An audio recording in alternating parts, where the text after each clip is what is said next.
Good morning students. तो आज हम क्या पढ़ेंगे? आज हम नया चैप्टर स्टार्ट करने जा रहे हैं। किसका? बायो का, जिसका नाम क्या है? Chapter number 8। और क्या नाम है चैप्टर का? How do organisms reproduce. तो हमें ये पता होना चाहिए सबसे पहले, चैप्टर स्टार्ट करने से पहले, कि रिप्रोडक्शन का मतलब क्या है। रिप्रोडक्शन का मतलब क्या है? The biological process in which every living organism give birth to young ones of their own kind. जैसे हम अपनी डेली लाइफ में देखते हैं, हम सब क्या है, रिजेंबल कर रहे होते हैं अपने पेरेंट्स से। जैसे हम सब में क्या है, 2 ईयर्स 2 आर्म्स। ऐसे ही जो एनिमल्स हैं, जैसे एलिफेंट का जो बच्चा है वो एग्जैक्टली कैसा दिखता है? एलिफेंट के जैसा ही दिखता है उसका बेबी। तो इसका मतलब क्या हुआ? जनरेशन क्या हो रही है? क्या हो रही है? प्रोड्यूस हो रही है। जैसे जो फर्स्ट उसका पेरेंट है, जो उसका बेबी होगा वो एग्जैक्टली रिजेंबल करेगा अपने पेरेंट से। तो क्या हुआ? ऐसी बायोलॉजिकल प्रोसेस जिसमें क्या हो रहा है, हर एक इंडिविजुअल, हर एक ऑर्गेनिज्म है वो क्या दे रहा है? बर्थ दे रहा है। किसको? यंग वंस को। तो ऐसी प्रोसेस को हम बोलते हैं रिप्रोडक्शन। रिप्रोडक्शन का मतलब क्या हुआ? कोई भी ऑर्गेनिज्म जब किसी नए इंसान, किसी नए इंडिविजुअल को क्या कहता है? बर्थ देता है, उसे हम कहते हैं रिप्रोडक्शन। और जो रिप्रोडक्शन है वो कितने टाइप्स का होता है? 2 टाइप्स का है, asexual reproduction and sexual reproduction. अब हम इन दोनों में डिफरेंस पढ़ेंगे। क्या डिफरेंस है?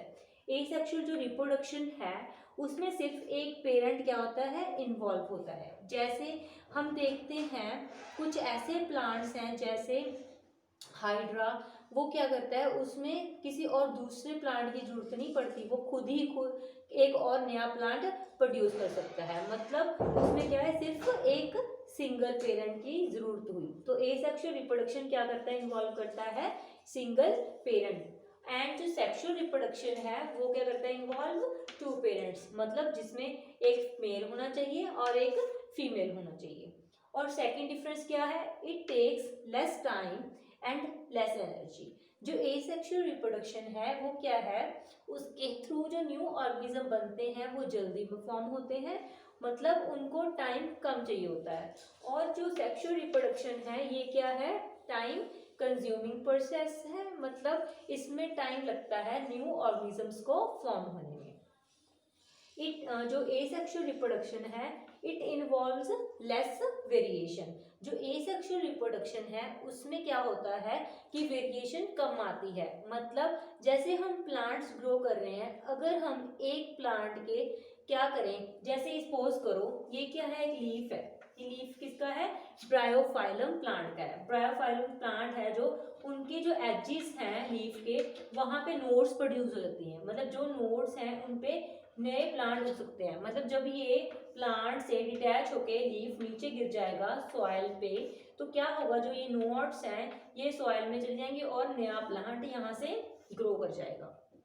तो क्या हुआ इसमें? जो एग्जैक्टली ब्रायोफाइलम प्लांट है, जैसे उसका लीफ था, वो ये जो नया प्लांट बना वो भी बिल्कुल सिमिलर होगा ब्रायोफाइलम प्लांट की तरह। लेकिन जो सेक्सुअल रिप्रोडक्शन है उसमें क्या होता है? उसमें वेरिएशंस आती हैं। जैसे हम देखते हैं जनरली अपनी जनरल लाइफ में, तो क्या होता है, जैसे कोई पेरेंट है, न्यू बेबी बॉर्न हुआ। अब ये तो है नहीं कि एग्जैक्टली जैसा बेबी है उसके हेयर्स हैं वैसा ही कलर पेरेंट्स के हेयर्स का हो। ये भी हो सकता है कि जो नया बेबी हुआ है उसके कलर, हेयर्स का कलर क्या हो? ब्राउन हो, और उनके पेरेंट्स के हेयर का कलर क्या हो? ब्लैक हो। ऐसी नया जो बेबी ऑर्गेनिज्म प्रोड्यूस है उसकी आईज का कलर डिफरेंट हो, जैसे उनका ब्लू हो और उसके पेरेंट्स का ब्लैक हो। तो क्या हो रहा है? वेरिएशंस आ रही हैं उनमें। इसका मतलब क्या हुआ? The changes which takes place during reproduction in the new formed organism is called as variation. तो वेरिएशंस क्या हुआ? जो डिफरेंसेस हमें दिखाई दे रहे हैं, जो नया ऑर्गेनिज्म बन रहा है उसमें, उसको हम वेरिएशंस बोलते हैं। तो सेक्सुअल रिप्रोडक्शन में क्या आ रही हैं?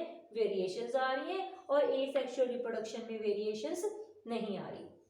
जो एसेक्सुअल रिप्रोडक्शन है वो does not lead to evolution. अब एवोल्यूशन का मतलब क्या होता है? मतलब हम ऑर्गेनिज्म स्पीशीज को ऐसे अरेंज करें इन द क्रोनोलॉजिकल ऑर्डर। मतलब जैसे हमें पता है हम ह्यूमंस हैं, वो ऐसे तो है नहीं कि हम सबसे पहले ह्यूमंस ही प्रोड्यूस हो गए, नहीं ना।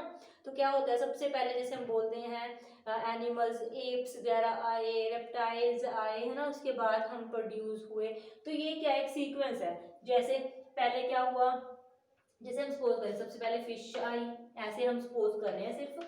फिर उसके बाद फिश के बाद क्या आए, जैसे एप्स आ गए, फिर मैमल्स आ गए, मैमल्स के बाद कैसे रेप्टाइल्स आ गए, रेप्टाइल्स के बाद क्या है, हम ह्यूमंस आ गए। तो ये ऑर्डर है जो हमने सीक्वेंस में अरेंज किया, इसी को कहते हैं एवोल्यूशन। और एवोल्यूशन में क्या होता है, एवोल्यूशन में ऐसे होता है कि जैसे पहले हम देखते थे कि सब ऑर्गेनिज्म की क्या होती थी, तो हम बोलते हैं ना pre molar and molar teeth, ऐसे सबके क्या होते थे, मोलर टीथ होते थे। मोलर टीथ मतलब जो अक्ल जाड़ बोलते हैं जिसको।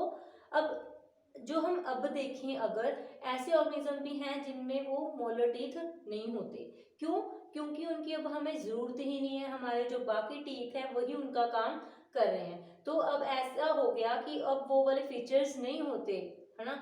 जैसे हम बोले कि पहले जो बंदर थे, एप्स थे, जो ह्यूमंस थे, उनकी टेल होती थी, लेकिन अब क्या है, वो टेल नहीं होती। तो एवोल्यूशन के साथ क्या हुआ, वो टेल क्या हो गई, रिड्यूस हो गई, क्योंकि उसकी क्या थी, कोई फंक्शन नहीं था। तो इसका मतलब क्या हुआ, एवोल्यूशन का मतलब क्या हुआ, formation of organism, the characteristics of organism which are not, जो ऐसे कैरेक्टरिस्टिक्स किसी इंसान में जिनकी कोई जरूरत नहीं है, वो टाइम के साथ क्या हो जाए, खत्म हो जाए, उसको हम बोलते हैं एवोल्यूशन। और उसमें ऐसे कैरेक्टरिस्टिक्स डेवलप हो जाए जो सूटेबल हो उस ऑर्गेनिज्म के लिए, उस इन्वायरमेंट में रहने के लिए। तो इसमें सेक्सुअल रिप्रोडक्शन में क्या होता है, it leads to evolution, but asexual reproduction does not leads to evolution. तो इसकी एग्जांपल क्या हुई एसेक्सुअल रिप्रोडक्शन की, अमीबा, मतलब जो अमीबा है उसमें क्या होता है, एसेक्सुअल रिप्रोडक्शन होती है। वो कैसे, जैसे सपोज ये क्या है, अमीबा की एग्जांपल है, ये क्या है, अमीबा है, this is structure of amoeba. तो क्या होता है, जब एसेक्सुअल रिप्रोडक्शन होती है, जो अमीबा है उसमें जो न्यूक्लियस है वो क्या करना स्टार्ट कर देता है, डिवीजन शो करने लग जाता है। पहले न्यूक्लियस डिवाइड करता है, ये क्या है, न्यूक्लियस। तो सबसे पहले जो न्यूक्लियस है वो डिवाइड होना लग जाता है, उसके बाद क्या होता है, जो इसकी आउटर मोस्ट लेयर है वो एक्सटेंड होने लगेगी और इसमें फुरो बनने लग जाएगी, और जो न्यूक्लियस है वो दूर दूर जाने लग जाएंगे।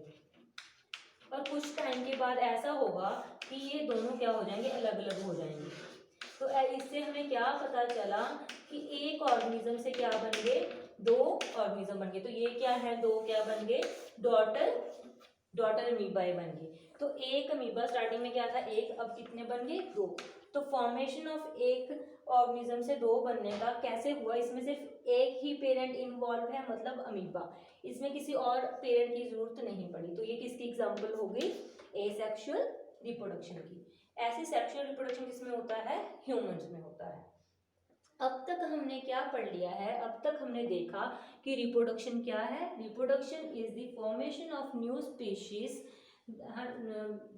formation of new species is called reproduction. That is, it is a biological process through which new organisms are formed from parent, which is called reproduction. And reproduction is of two types, that is sexual reproduction as well as asexual reproduction. Then we have shown here that is difference between asexual reproduction and sexual reproduction. And now we are going to discuss about, that is, how many types of asexual reproduction are there.